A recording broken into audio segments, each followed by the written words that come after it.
The rain came down like a verdict.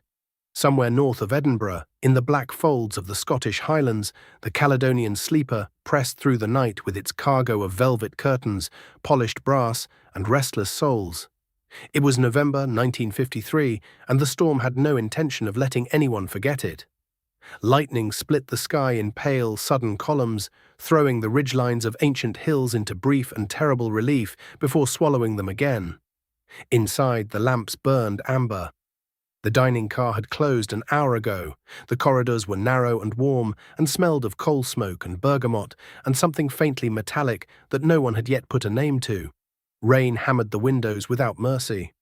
The wheels turned and turned and turned, and somewhere in the dark between one valley and the next, the train began to slow. Victor Ashby held court in the dining car long after it officially closed, the way men of his particular vanity always did, as though rules were invitations to negotiate. He was 57 years old and famous, and he wore both facts like decorations.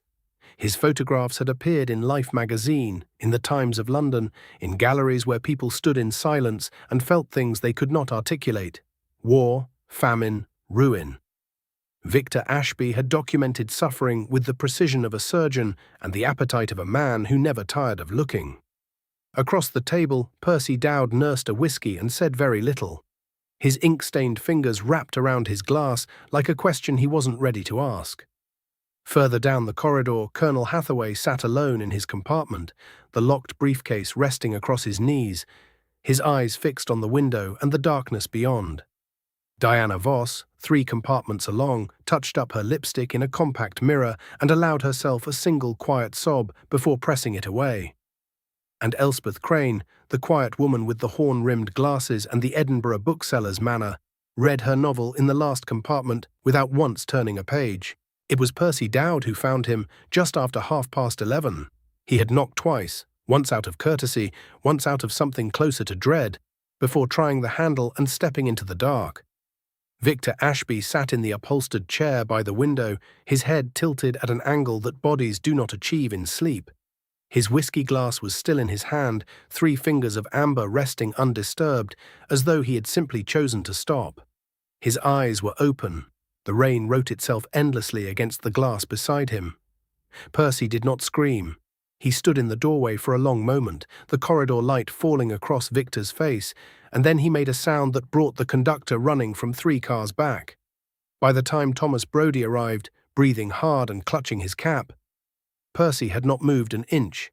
And there, on the small table beside the dead man's glass, half hidden beneath a copy of The Scotsman, was an empty brown medicine bottle that no one had put there by accident. The train had stopped. Not gently, not gradually. It had stopped with the particular finality of something that has no intention of moving again. Conductor Brodie stood at the front with his lantern in the downpour and confirmed what the storm had already decided.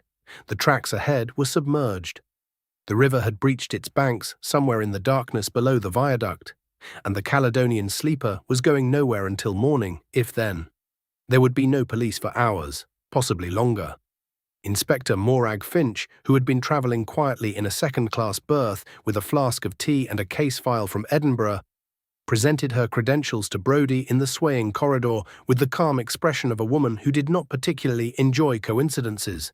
She sealed compartment 6. She noted the position of every object inside it. She examined the medicine bottle without touching it. And then she turned to the gathered passengers in the dining car, Percy, white-knuckled, Hathaway, composed, Diana pressing a handkerchief to her lips, Elspeth watching from the far end of the table, her novel closed in her lap, and she told them, very quietly, that no one was going anywhere. Inspector Finch began with Percy Dowd, because grief is easiest to read when it is also guilt. Percy told her he had been Victor's assistant for 4 years, that Victor was brilliant and insufferable in equal measure, that there were photographs, dozens of them, from the Korean front that had never been published, that Victor had been threatening to publish them now, finally, because the war was over and the truth, he said, had a right to breathe. Percy's hands shook when he said this. His eyes went somewhere else for a moment. Finch wrote it all down. Colonel Hathaway was harder. He sat with his briefcase on the table between them like a small fortress and denied knowing Victor Ashby at all, which Finch found interesting given that two passengers had seen them argue in the dining car before dinner. Diana Voss cried on cue and then stopped crying with an efficiency that impressed even Finch. She admitted she had known Victor once, a long time ago. She did not elaborate. Conductor Brodie was last, and his hands gave him away before his mouth could catch up. He owed £1,100 to men who did not accept apologies. Victor Ashby had known this. Victor had known a great many things about a great many people.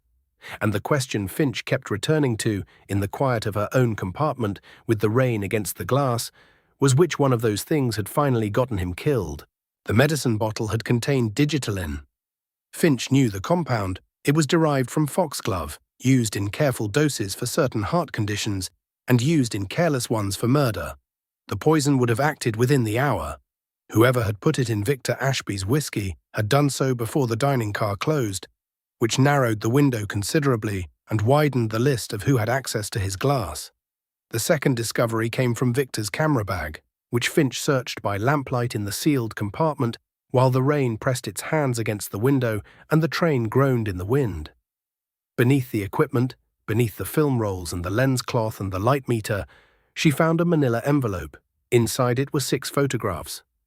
They were not photographs of war, they were photographs of documents, specific documents. Pages from an intelligence file dated 1944, bearing a name that Finch recognized and a crest that made her sit back in the upholstered chair and listen to the rain for a very long time. On the back of the envelope, in Victor Ashby's compressed and deliberate handwriting, 3 words: "She found me."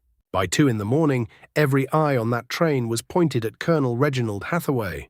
It was Percy who broke first, who told Finch that he had seen the colonel come out of the dining car at 9:15, just before Victor's final nightcap, and that the colonel's hands had been empty going in and not quite empty coming out. Finch went to Hathaway's compartment and knocked. He opened the door with the briefcase already in his grip, as though he had been waiting.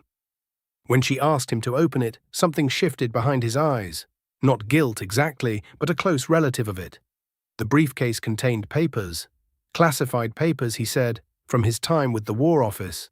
Papers that Ashby had been blackmailing him with for 18 months, demanding money and silence on a matter Hathaway refused to name. It was motive, plausible and clean, and it pointed like an arrow.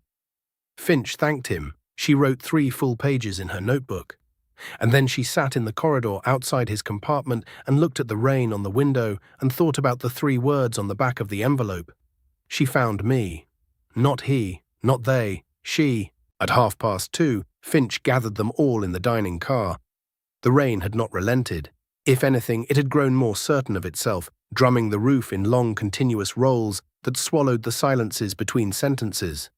They sat in the amber light, Percy with his whiskey, Hathaway with his briefcase, Diana with her composure, Brodie with his cap in both hands, and Elspeth Crane at the far end of the table with her novel closed and her glasses folded on top of it, watching Finch with an attention that was somehow different from the others.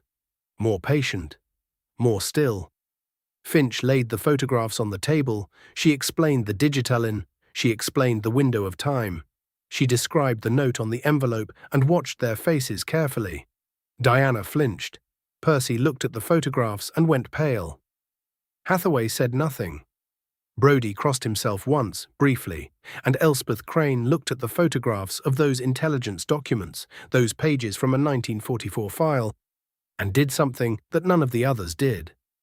She looked away. Not in surprise, not in confusion. With the particular discipline of someone who had already known exactly what they would show, Elspeth Crane was not a bookseller. Her name was not Elspeth Crane. In 1944, she had been an intelligence operative working under a cover so deep that even now, 9 years later, her true file remained sealed in a building in Whitehall that most people didn't know existed. Victor Ashby had photographed those files, had obtained them through methods that were themselves almost certainly criminal, and had spent the intervening years building a quiet leverage over the people named inside them. He had found her 6 weeks ago. He had written to her. He had told her what he wanted. She had made a different decision. Finch placed the evidence before her, piece by piece. The digitalin, obtainable from a garden, untraceable to a careful woman. The timing, which only someone who knew chemistry could have calibrated so precisely. the novel held open without reading, because she had been listening, through the thin wall, to every conversation Victor had with Percy in the next compartment, tracking the exact moment his final drink was poured, and the envelope with those 3 words. Not a warning. A confirmation. She found me. He had written it that evening, before dinner, because he had recognized her despite the glasses, despite the years, despite the careful performance of someone utterly ordinary. He had known, and she had known that he had known. The poison was in the glass before the train left Edinburgh. They say the rain stopped sometime before 5 in the morning, though no one on that train was entirely sure when. The silence it left behind felt provisional, the kind of quiet that comes not from peace, but from exhaustion. The floodwaters receded with the slow dignity of the reluctant, and by 7 the tracks were clear enough for the rescue train from Pitlochry to make its cautious way north. Elspeth Crane, whatever her real name was, sat with her wrists bound by Finch's handcuffs and her eyes on the window, watching the Highlands emerge from the dark. She did not speak again. There was something in her stillness that was not quite remorse and not quite pride and not quite anything that ordinary language had a word for. Victor Ashby's body had been moved to the luggage car, covered in a white porter's sheet, his cameras in their bag beside him. The last photographs he would ever take still wound into the reels, undeveloped, unprinted, their secrets still chemical, still suspended in silver and light. Percy Dowd stared at his own hands for a long time. Colonel Hathaway locked his briefcase one final time. Diana Voss watched the hills and said nothing, and for once was not performing. And Inspector Finch stood in the corridor as the rescue train came into view, the morning light pale and tentative on wet heather and black rock, and she thought about all the things that happen in the dark between one place and the next. The things that travel with us in our compartments, pressed close, waiting for the right moment to make themselves known. Outside, the Highlands stretched on without comment, ancient, indifferent, already forgetting.